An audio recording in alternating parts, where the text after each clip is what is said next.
Alhamdulillah saya tuh memiliki mereka yang luar biasa gitu Mas. Jadi selalu memberi semangat kepada saya gitu.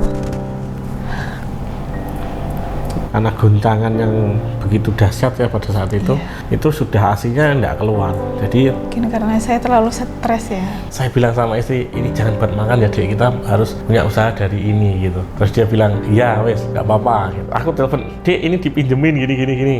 Langsung ditransfer ke rekening istri saya bilang beli beras dulu. Gitu.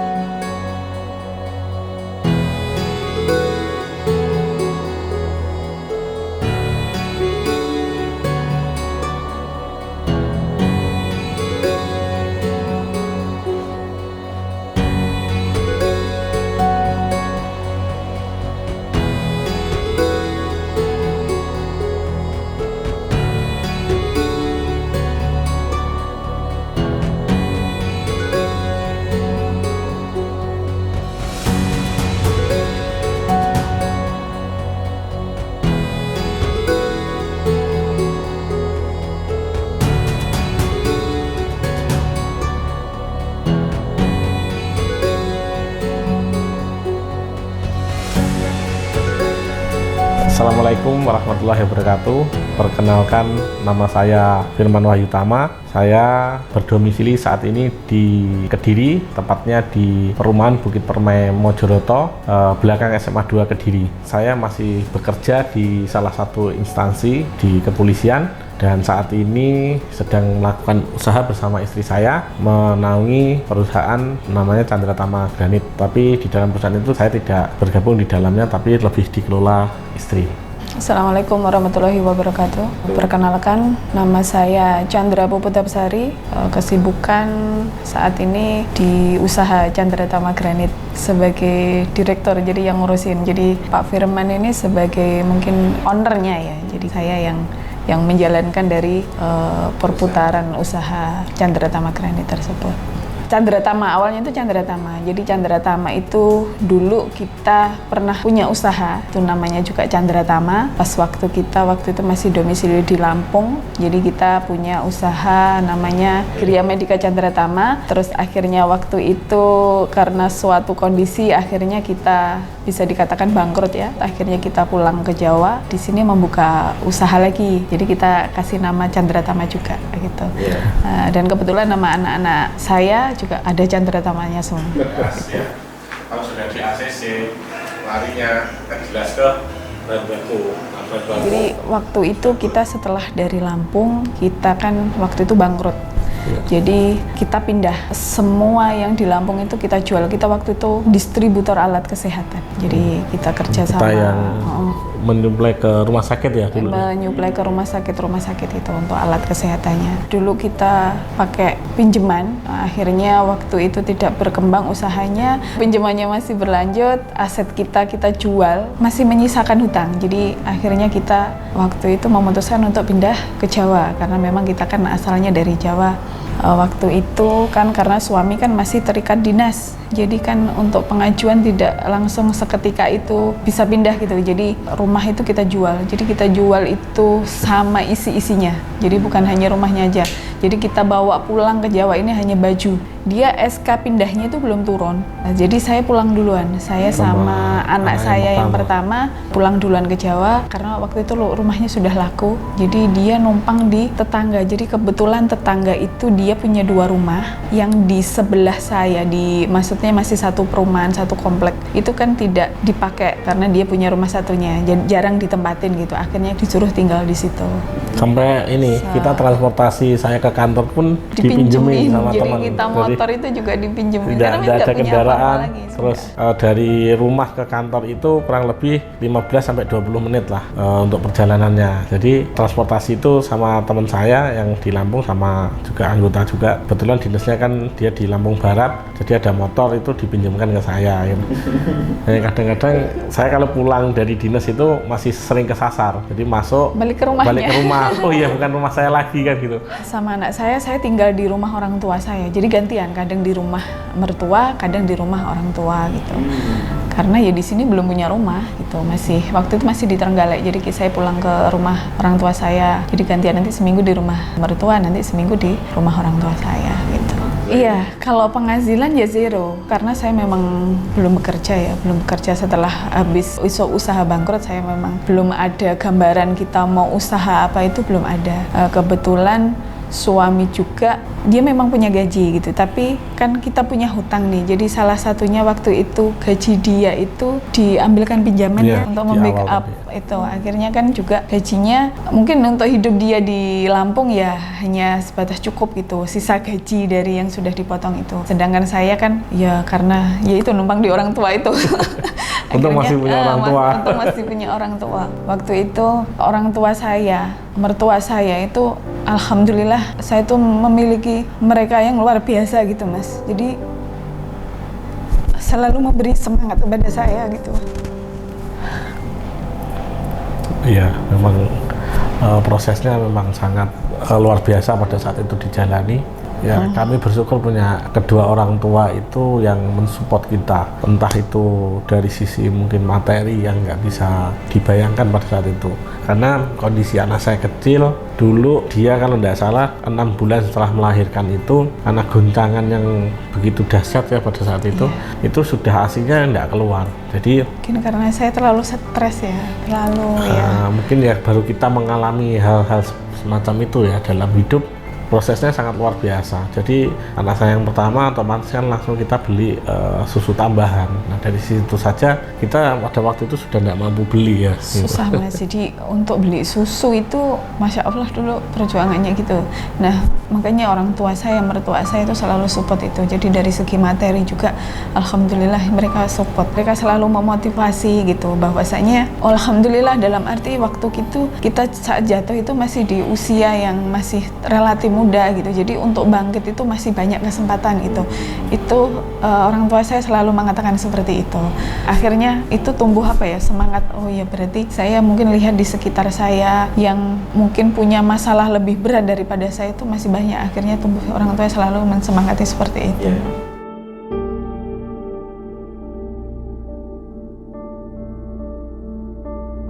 Saya kalau cerita itu sedih, karena sedih itu gini, seharusnya saya itu waktu itu harus bisa membanggakan orang tua, harus bisa, istilahnya belum bisa membahagiakan orang tua gitu. Tapi waktu itu malah seolah-olah kayak saya itu merepotkan sekali orang tua, karena harus numpang di tempat orang tua saya, dari semuanya lah numpang, termasuk anak-anak saya itu. Jadi yang membelikan susu itu ya dari orang tua, dari mertua. Kalau orang tua saya itu pasti yang dilihat itu pasti stok susu anak saya. Iya, sama beras. Jadi setiap dia pergi itu pasti selalu membawakan susu. Misalnya pas bapak saya kalau datang ke sini itu keluar gitu, nanti pulang itu sudah bawa susu berapa kaleng gitu.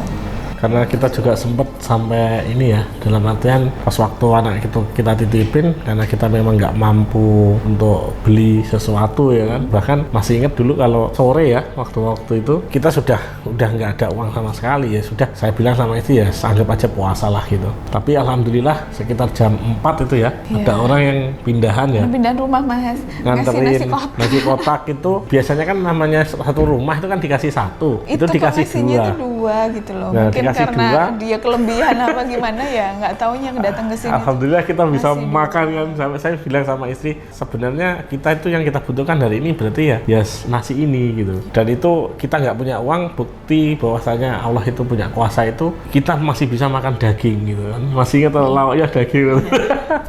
Mungkin gini ya, singkat cerita tadi setelah saya pindah tadi ya Mas, terus akhirnya nggak lama ya, berapa bulan itu suami SK-nya turun. Terus akhirnya dia pindah. Waktu itu penempatannya kan di Polda dulu, kalau habis pindah kan di Polda ya. Iya betul. Itu di Polda. Terus bingung kan mau ditempatin di mana, kan harus ngisi list apa gimana? Iya betul. Harus ngisi mungkin kayak list mau ditempatkan di mana gitu. Lah kita kan bingung ya. Yang jelas saya pengennya itu nggak langsung pulang kampung gitu Mas, karena biar ada mudik-mudiknya gitu loh. Jadi waktu itu ada pilihan antara di Malang sama di Kediri. Akhirnya kita memutuskan untuk tinggal di Kediri. Lebih enaknya itu di Kediri karena bisa diakses dari kota manapun gitu. Jadi kalau misalnya dari Trenggalek, keluarga itu mau ke sini itu dekat. Kita mau ke Surabaya juga nggak terlalu jauh. Betul. Yang kedua pilihannya, kalau saya di Trenggalek, saya pulang kampung, saya tidak punya keahlian apapun yang bisa untuk bertahan di sana. Yang saya tahu, saya hanya bisa usaha, sedangkan di Trenggalek itu pasarnya bukan itu. Kalau menurut saya perkebunannya yang luas itu. Dengan saya tidak punya basic skill, skill untuk di kita pertanian, bertempur di situ. gitu. Gitu.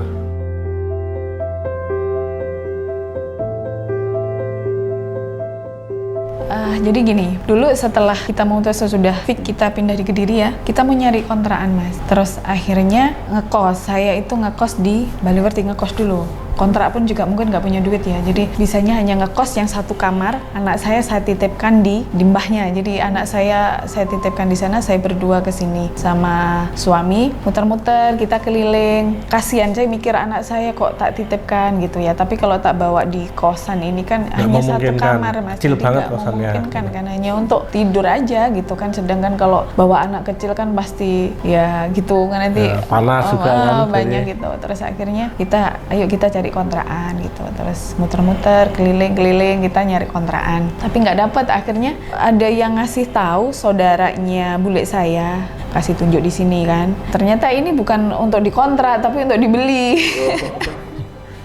Kan kita bingung, nggak punya uang, sudah nggak punya uang, sedangkan kita mau makan aja bingung kan. Terus saya telepon orang tua saya waktu itu kita ngasih kapling ya. Untuk ngapling lokasi itu 500.000 kalau nggak salah waktu itu. Terus saya telepon bapak saya, karena bapak saya mungkin juga dulu sekolahnya di Kediri kan, minimalnya dia tahu Kediri gitu. Nah bapak saya kesini dilihat, terus gimana gitu, pokoknya intinya ya bapak saya itu menyarankan untuk dibeli rumah itu. Lagi gimana coba? Duit aja nggak punya, buat makan aja repot kan, kita harus beli rumah. Akhirnya ya waktu itu ya lumayan bingung gitu. Ya. Dari rumah itu untuk DP disubsidi dari orang tua. Dari mertua saya, jadi dari bapak dikasih untuk beli rumah itu gitu. Jadi dipaksa untuk beli. Iya dipaksa, memang benar dipaksa saya. Kan harus ngangsur, per bulannya itu kita harus ngangsur. Bagaimana ngangsurnya kan gitu. Nah saya akhirnya sama istri bilang pada satu malam itu pas kita berdua merenung ya di belakang, dulu kita seperti ini kan dari usaha atau dari bisnis, kita harus bangkit lagi dari usaha. Kita nggak bisa bertahan setidaknya sampai 2 bulan ke depan, karena ada angsuran lagi kan gitu, tidak akan mungkin bertahan. Kita harus usaha, entah bagaimana caranya. Kebetulan pada waktu pembangunan ini saya itu cari granit di Kediri itu nggak ada. Dulu rumah saya kan pakai granit dulu di sana, saya pengen top table-nya saja tuh pakai granit gitu. Saya mungkin nggak tahu nanti cara belinya dari mana, yang jelas itu kan harus dipasang, harus dicor ya waktu itu kan, mikirnya itu tok aja gitu, nggak ada di Kediri. Nah di situ saya terbesit, gimana lah kalau kita usaha granit di Kediri gitu, karena toko-toko besar di Kediri itu tidak menyediakan yang granit alam ya, maksudnya yang sebangsa sejenis marmer itu, yang impor itu, granitnya yang tebal 2 cm batu. Nah kemudian saya telepon, Mas, saya pengen usaha granit, saya minta gambarnya dong gitu. Oh ya dek, tak dikirimin. Terus saya tawarkan gambar-gambar itu. Saya masih ingat dulu waktu zaman itu masih pakai BlackBerry, ya, jadi hanya gambar saja. Saya kasih ke setiap saya ketemu orang, saya tawarin gitu. Kebetulan ada depan rumah saya minat, dia bilang ya sudah Pak, berapa habisnya gitu. Nah di sini saya agak bingung, saya ngitungnya juga belum bisa, terus tukangnya siapa, modalnya dari mana, terus cari batunya di mana. Ada banyak kompleks permasalahan di situ. Akhirnya saya sama istri bilang, ini kayaknya nggak mungkin kita kerjakan. Nah, istri bilang, kalau kamu nggak kerjakan, kamu nggak akan dipercaya orang selamanya. Karena kamu sudah tawarkan ke banyak orang, ada order kamu tolak. Saya sebenarnya sudah patah semangat di situ, karena saya nggak tahu siapa yang mau ngerjain. Modalnya juga nggak ada, cari batunya di mana juga saya nggak tahu, buta. Akhirnya, yaudah kita tidur aja. Tidur kan, dengan kepusingannya itu nggak ketemu. Akhirnya pas waktu pagi, habis subuhan, dia bilang, coba saya telepon teman saya yang ada di Surabaya. Kata dia gitu. Ya sudah, saya masih ngeblank, saya belum ada pikiran apapun, saya masih bingung. Kalaupun dia dapat alamatnya, terus gimana mau ke Surabaya? Uang duit aja nggak punya kan. Ya sudah, saya mencoba hubungi lagi yang mau beli. Pak, ini gimana kalau di DP? Ya, nggak usah pakai DP atau rumah saya depan rumahmu, gitu. Nggak akan kabur saya gitu kan. Kamu selesaikan berapa jumlahnya, ini aja belum dihitung. Akhirnya tukang saya yang bangun rumah itu saya mintain tolong ukuran ini, saya tulis, saya kirimkan ke Lampung. Saya suruh hitung habisnya berapa. Kakak saya yang di Lampung. Nah, kemudian karena kelamaan, customernya sudah desak, saya langsung aja udah sekian. Untung nggak untung, wis tak tembak sekian gitu. Sama kakak saya baru turun setelah saya kasih harga. Untungnya itu tidak merugikan. Jadi maksudnya kalau dihitung kakak saya mungkin anggap aja 5 juta, saya jualnya 6 juta gitu. Masih ada malah untung gitu. Padahal saya itu ngawur nembak harga, saya nggak tahu hitungannya, belum tahu. Terus saya mulai diajari ngitung, diajari begini-begini, ini ngitungnya begini deh, ini ngitungnya begini, ini cara ngitungnya begini gitu. Terus saya banyak belajar sama pengawas perumahan ini. Pas ini yang dimaksud ini bagaimana toh ngitungnya, oh begini-begini diajari. Nah dari situ saya bisa. Terus ada problem kedua, siapa yang ngerjakan kan gitu. Duitnya dari mana ngambilnya itu saya kebingungan saya. Kebetulan di kantor itu ada teman saya dari Trenggalek. Kan karena saya pindahan kan nggak mungkin pinjem. Saya bingung, diajak teman saya itu benerin mobil. Ayo ikut saya, kemana? Benerin mobil. Oke, ikut. Nah pas waktu di jalan tuh saya ngomong, kok berani saya ngomong? Saya juga nggak tahu. Saya bilang, kira-kira saya nyari uang di mana ya? Sekitar sekian. Ini dalam waktu 3 hari saya kembalikan. Karena saya ngerjain ini saya butuh waktu 3 hari. Aku bingung, aku untuk project ini gitu. Saya kasih tahu chat BBM-nya dulu itu. Terus kemudian dia bilang, pakaian duit saya aja. Wah dari situ itu langsung saya kayak gimana gitu ya. Waktu itu aku telepon, Dek ini dipinjemin gini. Langsung ditransfer ke rekening istri saya. Saya bilang, beli beras dulu gitu. Berasnya habis, Mas. Saya sudah kehabisan makanan itu sudah 2 hari aja gitu ya. Terus saya bilang beli beras dulu. Dia tak suruh beli makan, beli beras, saya balik ke kantor kan. Terus sampai kantor paling kurang lebih ya setengah jam saya telepon lagi. Duitnya masih berapa? Nanti jangan-jangan habis hilap nanti kamu. Enggak, itu cuma habisnya sekian ya sudah. Saya mau berangkat ke Surabayanya. Dia sudah dapat alamatnya ya dari temennya tadi. Dari temennya itu dikasih tahu terus. Itu dari awalnya seperti itu. Saya cari juga tukangnya dapat ya. Kemudian ya sudah kita berproses melalui jalur itu awal mula granit itu. Makanya namanya ada granitnya itu karena awal mulanya itu.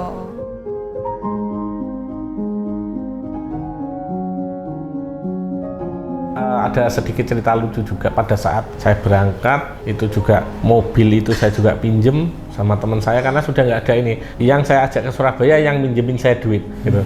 Mas, aku harus minjem dulu nih sampean, tapi saya dapat alamat ini ya ini gitu. Nggak tahu. Saya nggak tahu Surabaya gitu. Wah, awakmu ya sudahlah, besok tak anterin gitu. Kebetulan adik saya kan di Surabaya, dianterin lah sama beliaunya itu. Tapi ada kendala lagi. Lah terus kita pakai mobilnya siapa, Mas?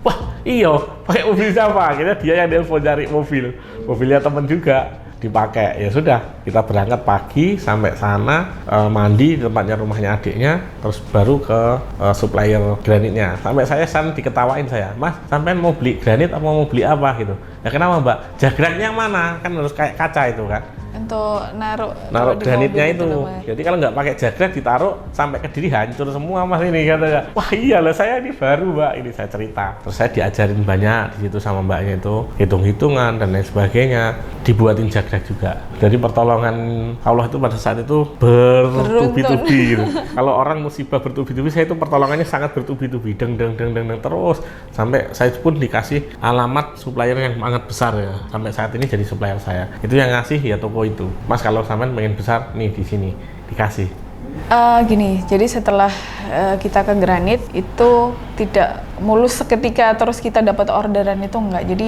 waktu itu kan kita mikirnya itu hanya untuk makan ya jadi kita waktu itu tidak berpikir saya harus mesti ini usaha itu enggak berpikir seperti itu karena ya kita punya kebutuhan tadi kan jadi kita berpikirnya itu untuk bertahan karena harus beli susu anak dan lain sebagainya itu terus semakin berjalan itu pernah juga nggak ada orderan habis itu sudah nggak ada orderan gitu kan terus sampai saya bilang apa itu yang ada granitnya kan sisa 2 saya bilang sama dia ini sisa 2 granit ini harus jadi usaha jangan sampai buat makan kan gitu iya sampai pernah gitu sisa dari kita pembelian granit yang itu ada 2 lembar jadi uang sudah saya kembalikan ke temen laba itu mungkin enggak ya untuk makan kita ya waktu itu ya laba. Terus tapi sisa 2 lembar itu nah 2 lembar itulah yang saya bilang sama istri ini jangan buat makan ya dek kita harus punya usaha dari ini gitu terus dia bilang iya wes nggak apa-apa gitu. Bertahan lagi jadi tadi itu yang perut kosong sudah mungkin Kayak sudah kenyang sedikit. agak kenyang, ini dibuat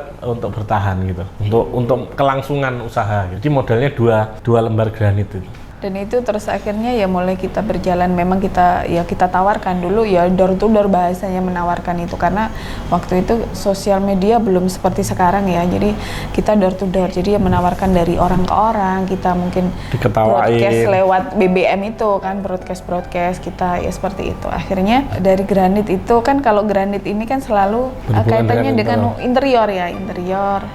Akhirnya kita semakin kesini akhirnya kita buka interiornya itu. Tapi kan ada satu momentum pada saat kita buka interior itu kan. Nah, momentum yang memicu kita buka interior salah satunya dulu ada interior juga yang ada di Kediri ini. Saya belajar ke situ. Terus kemudian momentumnya adalah ketika saya mampu menjual itu gitu. Ada temannya dia, terus ini. saya mampu menjual. Tapi pada saat itu untuk pengerjaan bukan kami, tetap saya lempar ke teman saya itu tadi yang interior itu. Terus di sisi lain ternyata saya mampu, akhirnya saya cari tenaga ahlinya di situ dari satu orang, terus kita produksinya juga di belakang rumah, kemudian ngerjain granitnya ada di depan rumah di teras. Di gudang granit saya itu ada di teras rumah. Jadi kalau bahasanya Google dimulai dari mana, dari itu saya ngalamin banget itu. Jadi gudang saya itu di garasi rumah saya, ngerjainnya malah di jalannya itu, di jalan perumahan itu. Jadi kebetulan dulu saya penghuni pertama di sini, jadi pas perumahan ini dibangun bisa sama-sama tukang kerja, motongin keramik, saya motongin granit gitu. Jadi nggak saling ganggu. Nggak diprotes tetangga gitu kan, belum ada tetangganya. Nah kemudian dari situ tukang itu bilang, kita nggak bisa Pak kalau kerjanya di sini terus gitu. Wah, saya sudah agak pusing itu karena keuangan belum ada. Tukangnya sudah protes gitu, bahwasanya perlu ruangan khusus lah untuk mengerjakan interior itu. Jadi nggak sembarangan, kalau kena hujan, kena panas dikit, lemnya kan cepat kering dan lain sebagainya, harus teduh. Sedangkan di situ kan nggak ada teduh-teduh sama sekali, mau di bawah pohon kersen saya ngerjainnya. Jadi memang betul-betul luar biasa. Kayak mana, saya bingung sama ini kan. Akhirnya saya cari kontrakan, muter dapat rumah yang notabene sangat murah, tapi di lingkungan di situ terkenal angker lah. Tapi nggak apa-apa wis, yang penting murah saya bilang gitu. Dan rumah lama, rumah Sudah zaman dulu gitu. Bocor semua kalau Bocor semua. ini.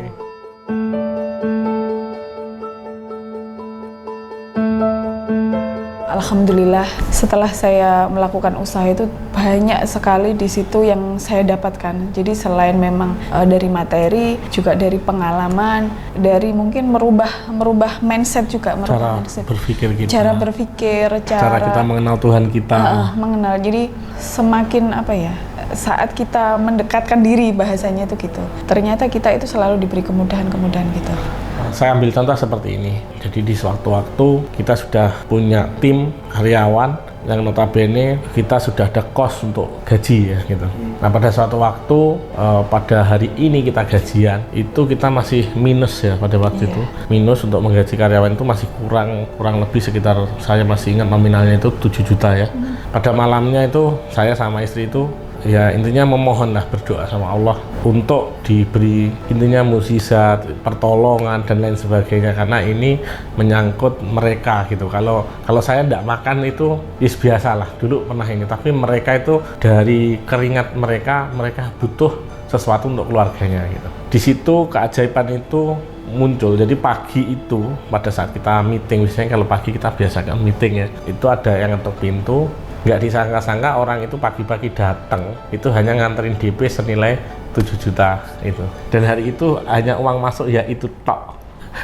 Dan itu banyak kelebihan-kelebihan yang lain yang mukjizat yang diberikan Allah itu, pertolongan itu datang saat kita itu betul-betul yang pertama ikhlas, yang kedua kita berserah diri. Jadi tidak ada pertolongan kecuali dari Allah. Dan itu mencapai titik puncak dalam artian kita menggapai seluruh pencapaian dari seluruh omset kita ya. Jadi, yang mana kita dikenal beberapa instansi, bekerja sama dengan banyak instansi baik swasta maupun negeri, terus kita bisa dapat omset dari luar negeri dan lain sebagainya. Itu yang menurut saya kayaknya kalau dipikir cerita yang lalu nggak mungkin ya. Jadi bukan karena kita yang hebat gitu. Betul. Mas. Saya meyakini itu karena memang ya itu pertolongan dari Allah itu.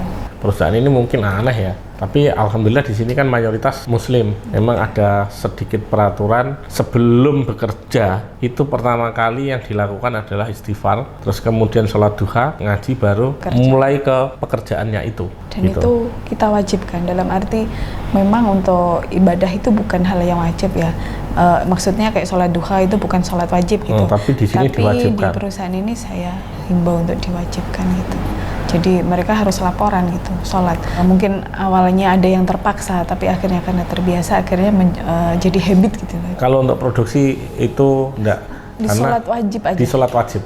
Jadi kita ada yang harus memang benar-benar istilahnya harus kirim laporan itu di sholat zuhur sama asar ya. Sholat asar.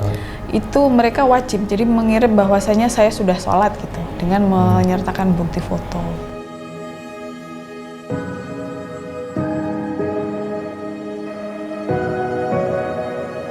Ya, dulu memang itu terjadi ya di kita juga, bahwasanya kita ketakutan untuk kehilangan tim atau tenaga ahli yang profesional. Tapi saya banyak belajar di teman-teman sesama pengusaha yang notabene dia sudah besar, orang yang profesional tentu orang yang bisa mengikuti semua aturan yang ada di perusahaan kita. Itu yang dinamakan profesional. Kalau kita ketakutan untuk kehilangan salah satu tim kita, itu sebenarnya belum tentu tim kita itu profesional di dalam perusahaan, tetapi profesional di mata kita. Saya harus kehilangan banyak orang pada saat saya mewajibkan menggunakan sepatu di dalam produksi, dan itu yang menjadikan mentalitas saya tumbuh. Kenapa kok mentalitas saya jadi tumbuh? Pada saat saya mewajibkan menggunakan sepatu, tidak boleh lagi menggunakan sendal. Nah, itu banyak yang berguguran, banyak yang keluar, banyak yang tidak bisa mengikuti itu hanya gara-gara pakai sepatu saja. Katanya terlalu sumuk lah dan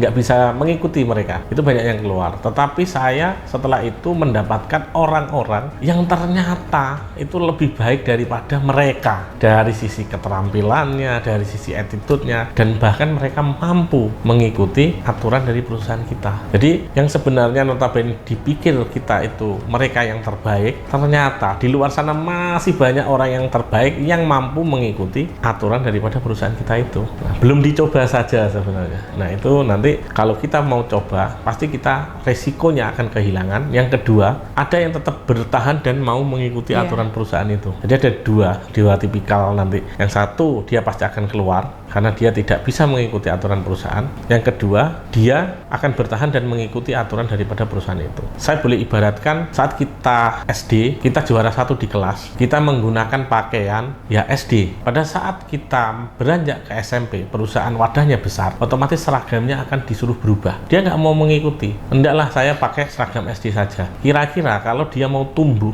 seberapa besar sih baju itu yang bisa digunakan pada saat SD? Kan lama-lama kelihatan tuh pusernya dan lain sebagainya. Dia kan nggak pantas lagi gitu, karena dia sudah tumbuh, harus meninggalkan yang lama gitu untuk tumbuh. Bagi yang mau mengikuti, dia pindah ke SMP, otomatis dia pakai seragam biru putih, bukan merah putih lagi. Dan saat dia berinjak dewasa dan mengikuti wadah yang lebih besar lagi, yaitu SMA, dia pakai seragamnya abu-abu putih. Bagi yang nggak mau mengikuti, otomatis kan dia nggak masuk ke dalam gerbongnya SMA itu. Nah, itu saja. Jadi sebenarnya itu sangat simpel. Ketakutan itu terjadi ada di pengusahanya. Karena dia melewati itu, dia akan mendapat pengganti yang lebih baik seiring perusahaannya maju.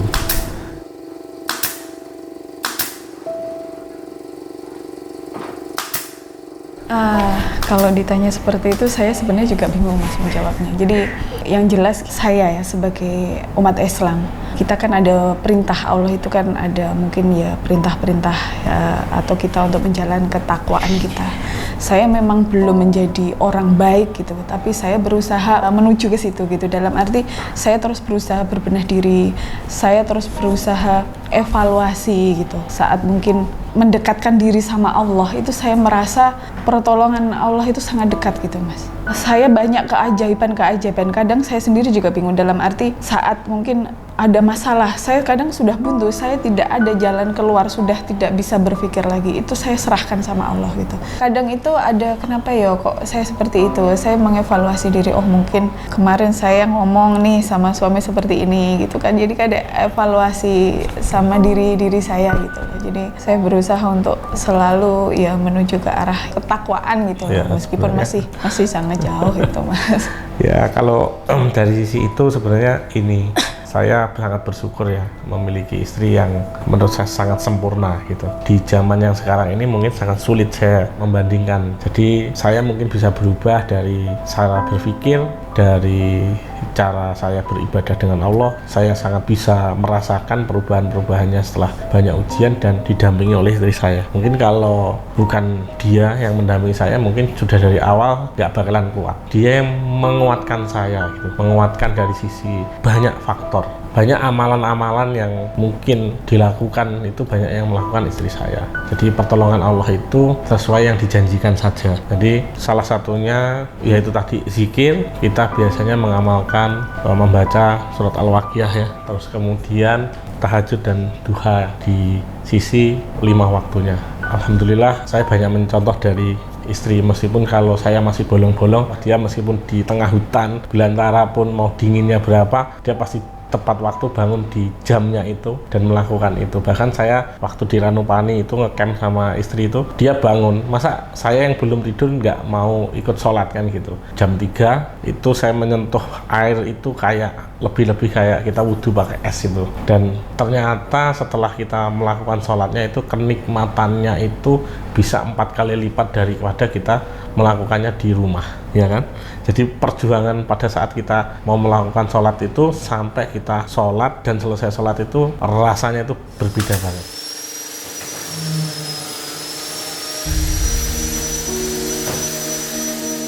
Jadi gini, kalau konflik itu pasti ada gitu. Jadi kita untuk jadi partner itu juga tidak mudah awalnya Mas. Jadi proses itu juga butuh proses ya. Jadi karena notabene gini kan mungkin fitrahnya ya perempuan itu kan lebih manja, apalagi suami gitu.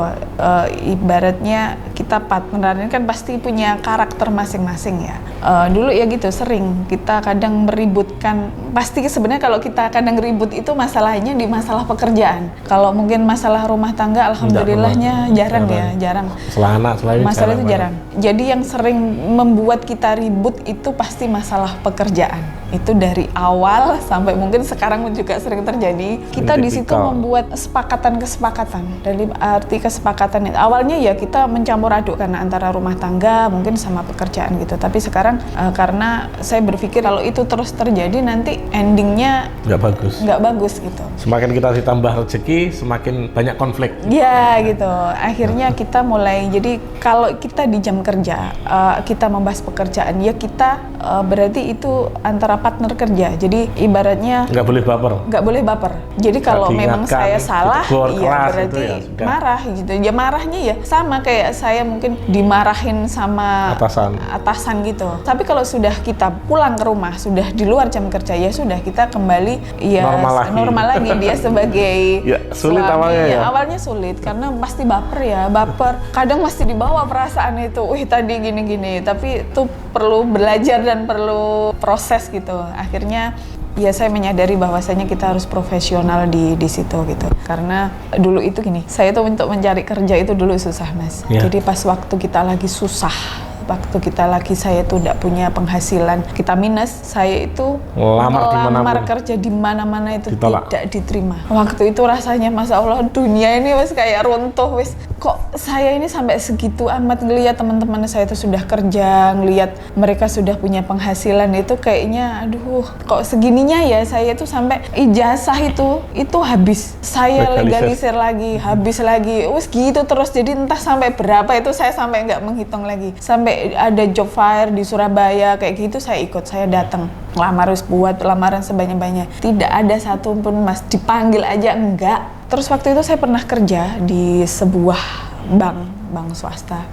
Dari pendapatannya tidak sesuai ya, jadi dalam arti anak saya kan harus saya ngomongkan ke orang, berarti kan gitu otomatis saya juga harus gaji yang ngomong kan, kalau dihitung-hitung gak nyocok gitu. Akhirnya ya sudah saya resign. Mungkin saya bersyukurnya itu sekarang dari kejadian dulu yang seperti itu mungkin sekarang ini saya Hikmahnya. jadi saya bisa bekerja sambil tetap sama keluarga. Jadi kalaupun saya ada pekerjaan di luar kota, saya bisa bawa anak saya, bawa semuanya. Jadi kayak liburan jadinya gitu. Termasuk mungkin sama suami juga intensitas waktu bersamanya lebih banyak. Karena kemana-mana kan urusan pekerjaan pasti berdua. Apalagi kalau saya keluar kota, suami selalu berusaha untuk dia yang nganterin langsung. Pokoknya dia mencari waktu luangnya untuk bisa menganterin saya gitu. Jadi saya jarang dianterin sopir kalau itu keluar kota. Kalau suami memang benar-benar tidak bisa mengantarkan, tidak bisa ditinggal kerjanya, baru nanti kita pakai sopir gitu.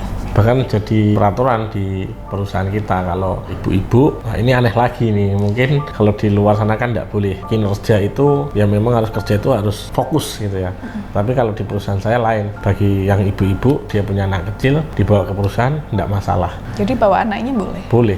Bahkan saya menyiapkan satu tempat yang mungkin Bismillah semoga bisa kita eksekusi. Di situ saya pengen di tempat itu nanti kita bangun khusus untuk ibu-ibu yang anaknya masih kecil dibawa. Kayak daycare gitu loh. Iya, kayak daycare. Jadi dia bisa memantau anaknya sambil bekerja, tapi di situ ada orang yang mengasuhnya di situ. Nanti perusahaan yang bayarin. Kos lagi dong perusahaan. Iya, tetapi di sisi lain kita perusahaan yaitu tadi hal-hal yang tidak mungkin terpikirkan itu akan masuk ke dalam perusahaan. Yang notabene itu rezekinya anak-anak yang ada di dalam yang diasuh oleh karena saya pikir kan saya punya anak kecil gitu ya. Jadi itu gimana sih rasanya kalau anak itu harus dititipkan gitu kan, sebagai seorang ibu itu rasanya kadang berat gitu. Makanya di situ gimana nanti kalau kita sudah punya rencana, wacana, insya Allah mudah-mudahan kita akan wujudkan segera. Mudah-mudahan Allah juga ngejabah, dimudahkan segalanya. Jadi nanti kita ada daycare untuk ibu-ibu yang punya anak kecil itu. Jadi di situ sudah ada nanti. So waktu-waktu bisa ngelihat anaknya. Jadi dia bisa kerja itu sambil memantau anaknya gitu. Untuk mengingat kita dulu ya, jadi kita ada value bahwasanya siapapun tamu kita, baik dekat ataupun jauh, kalau pada waktunya makan itu wajib makan kalau di rumah kita atau di kantor kita. Karena kenapa? Itu mengingatkan kita flashback ke belakang bahwasanya dulu kita untuk makan itu susah. Bahkan kita kadang kalau ingat bertamu di tempatnya orang kondisi lapar itu kadang kita ya sedikitnya sebenarnya berharap ada makanan yang bisa mengganjal perut kita. Dan itu saya jadikan value di dalam rumah tangga kami, di dalam Chandra Tama. Tidak boleh tamu-tamu kami pulang dalam kondisi kelaparan.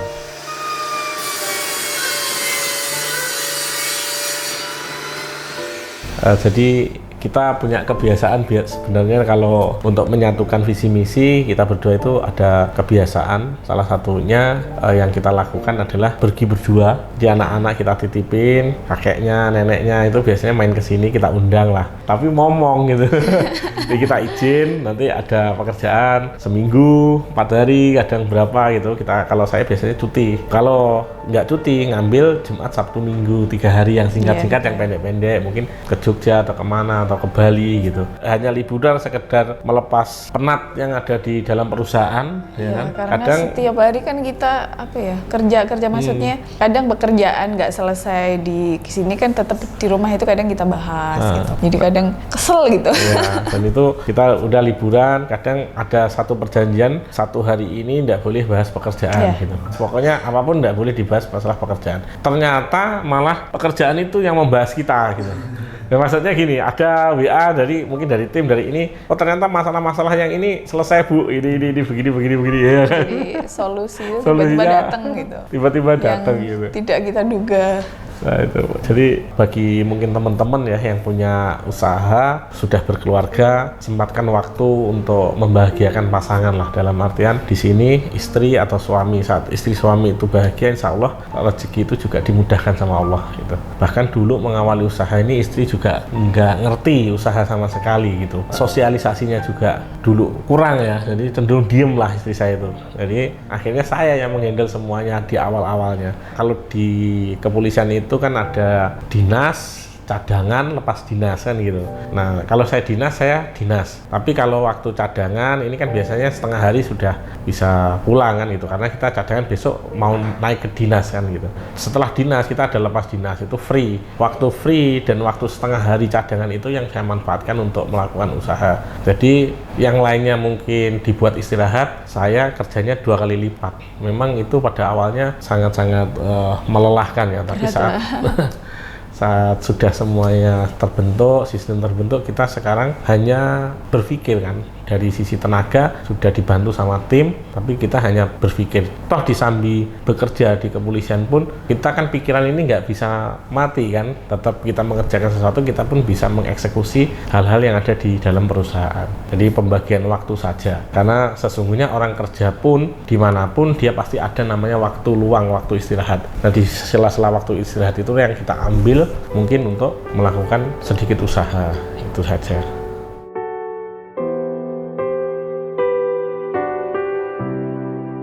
Kalau negosiasi itu dulu awalnya saya itu juga bukan seorang negosiator, dalam arti mungkin ngomong itu agak susah, jadi paling bisa ngomong itu kalau mungkin akrab, sudah akrab gitu. Kalau nggak akrab itu agak susah ngomong, tapi karena kita terbiasa ya, kita itu terbiasa, dan yang jelas kita harus mau belajar, dalam arti kita punya, aku harus bisa. Kalau saya berpikirnya kenapa orang lain bisa, orang lain itu bisa nego, orang lain itu bisa ngomong gitu, dan bahkan untuk project-project dia bisa mendilkan suatu project gitu, kenapa kok saya enggak, padahal kita sama lah, dalam arti kita dilahirkan itu dengan kondisi yang sama, kenapa nggak bisa. Akhirnya saya mulai di situ, saya harus bisa, jadi memang tumbuh dari diri saya harus bisa, dan ternyata ya setelah kita jalanin itu tidak sesusah yang kita bayangkan gitu loh, karena orang hidup itu sebenarnya semuanya nego kan, mungkin dari contohnya bangun tidur sampai dari bangun tidur sampai kita tidur lagi itu isinya sebenarnya semuanya negosiasi gitu. Misalnya anak kecil nih kadang minta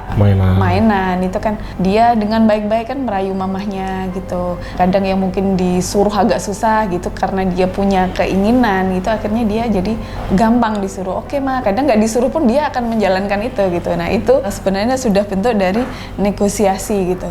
Jadi itu sebenarnya karena terbiasa aja, jadi ngobrol itu awalnya sama orang itu aduh bingung gimana gitu, tapi karena nanti ngobrol apa, nanti ngomong apa ya kalau ketemu. Tapi ternyata setelah kita menjalaninya ya itu sebenarnya mengalir begitu saja gitu. Jadi kalau dari saya sebenarnya tidak ada tips khusus, karena setiap orang itu punya gaya masing-masing. Betul. Jadi punya gaya bicara, punya insting stylenya masing-masing, itu sudah pasti semuanya sudah punya masing-masing, dan itu memang harus diasah, dalam arti diasah kita harus jam terbangnya. Kalau kita sering melakukan nanti akan terlatih dengan sendirinya gitu, asalkan memang kita mau belajar. Atau kadang kan ada juga nih yang jangan saya nggak bisa. Nah kalau sudah di awal ngomong saya nggak bisa itu sudah pasti nggak bisa gitu. Tapi kalau selama kita memang mau, ada kemauan, insya Allah semuanya pasti bisa. Kalau kita berbisnis, faktor penting yang harus dijaga salah satunya adalah yang pertama itu kejujuran ya. Itu tidak bisa ditawar lagi. Tapi yang paling sangat global yang menurut saya itu jadi pondasi adalah tujuannya. Jadi sebelum kita menentukan target, kita tentukan tujuan berbisnis itu untuk apa. Saat tujuannya itu benar, insya Allah ke belakangnya visi misinya juga benar. Kalau banyak yang bilang why-nya apa gitu, kamu mau menuju sesuatu ini menjadi besar, kamu punya tujuan apa sih itu? Untuk dirimu sendiri, atau hanya untuk dirimu dan keluargamu, atau kan untuk orang lain? Jadi kita berbicaranya lebih kompleks lagi. Saat tujuan kita sudah besar, kita nggak mudah terombang-ambing saat ada sedikit gesekan, sedikit ujian, itu karena kita sudah memiliki tujuan yang sangat besar. Tujuan yang besar tidak akan mungkin dapat dicapai dengan mudah. Kita tahu konsekuensi dan risikonya. Menurut saya, tentukan tujuannya dulu. Saat tujuan kita itu besar demi banyak orang, insya Allah di situ kita juga bisa memikul sesuatu yang besar. Jadi tujuan bisnisnya yang harus dikencengin dulu. Insya Allah nanti hasilnya, wadahnya juga akan besar. Kalau kita itu simpel tetapi tidak simpel. Saya pengen orang-orang yang berada di sekitar kita itu bahagia. Itu nggak simpel, bahagia dan sejahtera. Tentunya untuk bahagia dan sejahtera kita butuh sesuatu yang besar. Salah satunya nominal, uang. Kesejahteraan itu bisa diukur dari uang, materi. Nah, berarti orang-orang yang bekerja itu setidaknya mereka harus sejahtera yang bekerja dengan kita. Hanya kita harus tahu kondisi rumahnya, harus tahu dia itu berapa keluarganya, dan kita latar belakang keluarganya kita harus tahu. Bahkan saya pun harus turun tahu itu rumahnya, dia sama siapa, dan apa sih kesulitan hidupnya. Jadi nanti kita nggak salah dalam menilai, kita nggak salah dalam mengambil suatu tindakan. Jadi sejahtera dan bahagia. Prinsip saya sederhana sih. Kalau orang lain yang tidak kita kenal aja kita bantu, kenapa orang yang kita kenal kenapa nggak kita bantu? Bantuan itu bisa datang kepada siapapun, baik dia punya keahlian ataupun tidak punya keahlian. Jadi bantuan ini harus dipisahkan dengan profesionalitas. Jadi saat kita membantu orang itu betul-betul pada saat orang itu membutuhkan bantuan dan uluran tangan kita. Tapi kalau profesionalitas itu masalah skill. Kalau dia tidak bisa di scale up dan attitude-nya bagus, tetap aja ditaruh di situ dengan kapasitas dan kemampuan dia. Dengan notabene berarti dia tidak bisa naik gitu. Konsekuensi. Tapi kalau membantu ini urusan lain. Bahkan mungkin haknya untuk dibantu lebih besar daripada yang jabatannya di atasnya. Itu kalau saya memisahkan antara itu dulu. Jadi melihat duduk masalahnya ada di mana.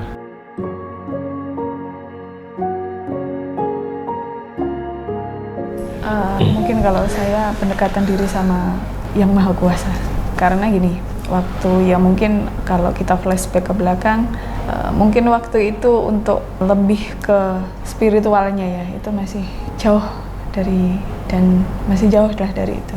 Bukan berarti sekarang juga lebih baik itu enggak, tapi saya merasa dulu itu kenapa kok saya dulu seperti itu, dalam arti mungkin kadang ada sholat yang masih bolong-bolong, ada mungkin dari yang bernilai ibadah dalam arti ke spiritual ya, itu banyak yang tidak kita jalankan gitu. Kalau mungkin dari saya agak sedikit berbeda. Jadi mungkin kalau ditanyakan pada hari ini, tidak ada satupun yang saya sesali sebenarnya. Apapun tentang keburukan yang mungkin pernah saya lakukan dan lain sebagainya, saya hanya mencoba di hari ini untuk menebusnya menjadi lebih baik. Itu tidak pernah akan menjadi penyesalan saya, tidak. Karena saya yakin hidup itu butuh proses. Untuk menjadi lebih baik, mungkin saya harus buruk dulu. Untuk menjadi lebih baik, saya harus melewati fase itu. Dan yang saya syukuri sebenarnya adalah saya dikasih perubahan cara berpikir dan cara hati saya menilai. Itu saja.